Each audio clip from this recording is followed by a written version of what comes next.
You've probably clicked on this video because you're considering purchasing a Renault Megane RS, or you're just curious. In this video, I'm covering the most common and uncommon issues you may experience on the Megane RS.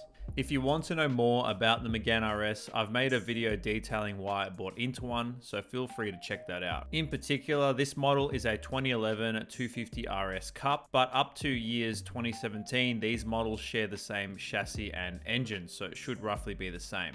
Now, the RS engine of this era is called the F4RT, which is pretty much bulletproof if maintained correctly. That holds true for the rest of the car if it's driven for purpose. Now, my opinion is that this car is purely for enthusiasts who want an additional vehicle for some weekend fun, whether that be cruising in the mountains or track days. I've come to the conclusion that this vehicle does not respond very well to daily long-term use. Having said that, I've personally come across many owners who use them as dailies and would argue against that, so yes, I could be biased here. When I look at the treatment of my vehicle, I probably drive it around 2,500 kilometers per year, and I stick to the maintenance services by age rather than kilometers because I don't put many on. Although I started off with issues, those have since been fixed, and going forward I cannot foresee any costly repairs being needed. You can actually check the full playlist out on YouTube, I'll leave a link in the description. I'm pretty confident my vehicle will be trouble free for many years to come, and that can be either in my ownership or someone else's, especially when you've nutted out all the common issues. So let's get into the actual video. Before we do that, can you please help out the channel, hit the like button,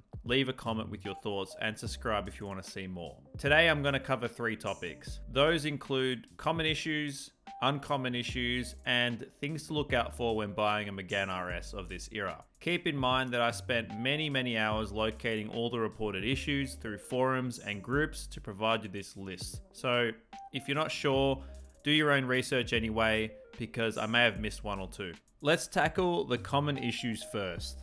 Let's start with engine mounts. This is the top engine mount, and one thing to look for in particular is you would see a lot of black liquid basically caked over this part here, so down here. So obviously you don't see black liquid, so this one has actually been replaced. Uncertain when it happens. It's really the case by I guess lucky draw, but people report engine mount failure top and bottom at really any particular time. Looking under the car, there is another engine mount here, which is also being replaced. It's an aftermarket one, which is also subject to failure.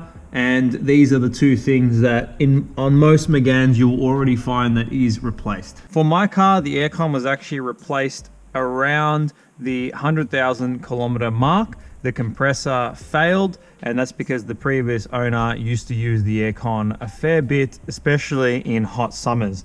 Now, obviously, if you are going to daily drive, you cannot avoid not using the aircon. But if you're like me and you aren't using the car much, and especially when you can pick and choose when you want to use it, I do not use the aircon. Even though it's got a brand new compressor now, the compressor is quite hard to get to in the engine bay. So I do not want to have any issues with that in the future, and I don't want to have to replace it again myself or pay someone to do it.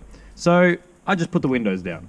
This is not a huge issue, but these internal door handles can rip off if pulled too hard. I would never recommend pulling. I would only recommend grabbing from the bottom. And that is a simple fix to save your door handles from ripping off. Now, if you're going for a higher trim model Megane and you want the extra features such as proximity sensors and keyless entry, this is where that issue may arise. Sometimes the actuator does not unlock the door and you can't actually enter your car on some occasions. For mine, I don't have any issues because I don't have any special door features. It's just simple unlock and lock. Lastly, and I included this in common issues, but I can't say it's that common. It just come up a fair more times than the others. And I've also experienced this. That's why I want to include it. In this area, you might find when you're looking at a used Megane, there is a lot of oil residue all through here. Now, I'm not going to spend too much time on this because I've actually got an entire video basically fixing this problem. There's going to be an oil leak from this LL separator, and there's going to be weeping from these bolts. That can be fixed. You can do it yourself, and I'll leave a link in the description of that video to show you how it's fixed.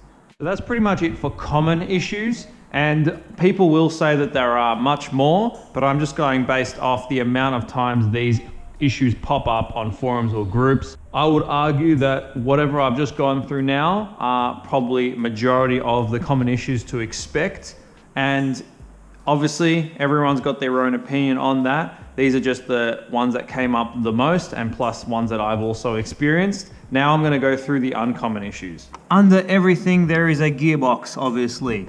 There is a mount that holds the gearbox in and a bolt. That bolt can snap at any particular time. Normally it happens around 100,000 kilometers or at 6 years or not at all. I'm not exactly sure why, but some people have reported a bolt to completely snap, and that just needs to be tapped out and replaced. And that basically means you have to take out all this stuff to access that bolt. You will definitely tell if this issue plagues your vehicle, the one that you're looking at, because you'll hear a lot of vibration, so don't stress. Now, if your vehicle is dailied, you can find that your bushings require replacement sooner, and you might have some failed bushings on all sides of the cars. It really depends how the vehicle was treated, and also good to check when the bushings were last replaced. Mainly any suspension part that has a joint that moves, or bushing or something of that nature, rubber something. To an extent, this can be considered general maintenance, but the issue is they can fail prematurely earlier than expected. Aftermarket coilovers have been already installed on this Megane. I'm not exactly sure whether this car was prone to stock suspension failure. I'm not really sure what that looks like, but I have seen on forums that people have identified issues with their stock suspension, and therefore going aftermarket is recommended. There have been reports of ECU and computer failure. This goes hand in hand with Renault's electrical issues, and I believe it's because it's all located in the engine bay, especially a very hot area of the engine bay. There are some breathing hoses and apparatuses going on here. I'm not too sure how effective they are, but there isn't a lot of airflow that gets in here. Even having a air intake being so close to the engine is extremely not effective, and I'm aware of that. This should definitely be further away from the engine, but around here particularly gets really hot. So obviously in hot summers, especially if you're in Australia, there is a possibility that these electronics can fail being located in an extremely hot area. And if you drive in the very hot Australian summer, then obviously you're just increasing the chances of things going wrong. Now, O2 sensors can also fail prematurely. However, I would consider that more of a common thing for cars in general. It can just be easily replaced and you go on with your day. I guess the only issue is because the Megane is built so tight, getting to the O2 sensor and replacing it can prove quite a challenge. So you're gonna have to remove a lot of things. That's the only downside. Very uncommon, but there are a few people that have said that gearbox failure can be a thing, especially if the vehicle wasn't treated correctly. If it's not correctly warmed up before a thrashing, then obviously in any vehicle you're going to have issues with your gearbox. So these cars are known to be thrashed, so you might get people hard launching, or you might get people tracking these things. You just need to make sure you're clear on how the car was used previously. But in terms of gearbox failure, it's quite a small thing that you see on forums. I personally have never experienced any issues with this gearbox, and I service the gearbox oil quite regularly as well. I've done it twice in my ownership, so you know, you can go the extra mile and just make sure the fluids are topped up, but just make sure you warm up the car before you really give it some. I think that's pretty common for anyone, really. Premature clutch master cylinder failure is apparently something that can happen, but not very often. Now, to get to this, it's actually very deep underneath the engine, so a lot of pieces have to come apart. I think this is a common trend with this car. A lot of the minor issues that seem very easy to replace on other cars are extremely hard to get to on this car. I believe the gearbox needs to come out to actually expose the clutch master cylinder. However, I could be wrong. There's not a lot of information on how to do it, and I personally have never had issues, so I don't plan on doing it anytime soon, other than just keeping the fluids topped up. Fuel pump premature failure is also a thing. I personally, once again, have not experienced it, and that may occur well over 150,000 kilometers on the clock. So it isn't really something to worry about too much, but once again, also a pain in the ass to replace. Already spoken about electronical failure, especially components that are in the engine bay, but when you're looking at Meganes that have other features such as folding mirrors and other little quirks and keyless entry and whatnot, to build off the electrical issues, those components normally fail if the car is really old, pushing 200,000 kilometers or 10, 15 years old. Depending on how the car's been treated. I would say this is a very good condition vehicle in comparison to what I've seen, and more or less those are features that would fail on any European car of that age anyway. Premature seal failure, especially seals that are on the engine. I've already got a video that covers me replacing one of the oil seals that hold in the drive shaft, so you can definitely check that out and see what's been done there. This is, once again, very rare. You don't really have to replace these often, but in some cases, depending on who's worked on the car in the past, or if someone has tried to replace it before, if installed incorrectly, then it's just going to start leaking again. Now, I could list more issues, however, then we'd be getting into general maintenance items which need replacing after a period of time, just like any other vehicle. The general consensus I got from reading forums is that most issues occur for those who daily these vehicles, which you've already heard. I'd say much more in Australia than anywhere else because of how harsh our climates are. I have a theory on why some of the electrical components fail, and I believe it's because of the Australian heat, especially when the car is driven A to B on a daily basis. Take what you will with that information because there's no actual source for it.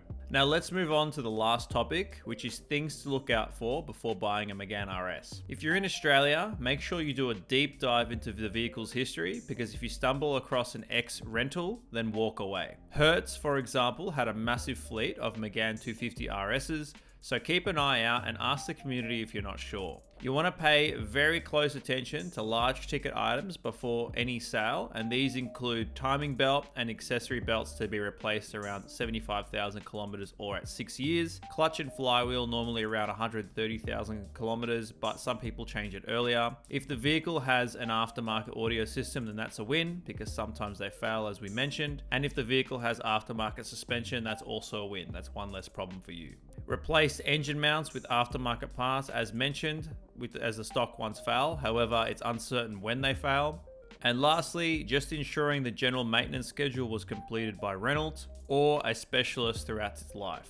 I may have missed one or two points, so once again, best to do your own research. The Renault community is very, very easy to talk to and they will answer your questions. So when you're looking for a used Megane RS, you want to get very familiar with the service schedule, and you can find that information online. If someone cannot show you proof of service, or you found that they've missed services throughout their ownership, then I'd walk away personally. Go and find another example, because it's not worth buying into someone else's problem car. I'd also note that if the vehicle was not serviced by Renault or a French car specialist for a long period of time, then chances are that the services were done incorrectly, so I'd also steer clear from that as well. Eventually, you're going to find an RS for you, and you might actually put a deposit down as well. However, I'd say never buy the vehicle unless you check underneath, or better, get a specialist to complete a pre-purchase inspection. Here's an example of what the underside of the vehicle should look like. You should see 0 leaks, should be extremely clean, no corrosion, no rust if you want to have a vehicle that's going to last you a while.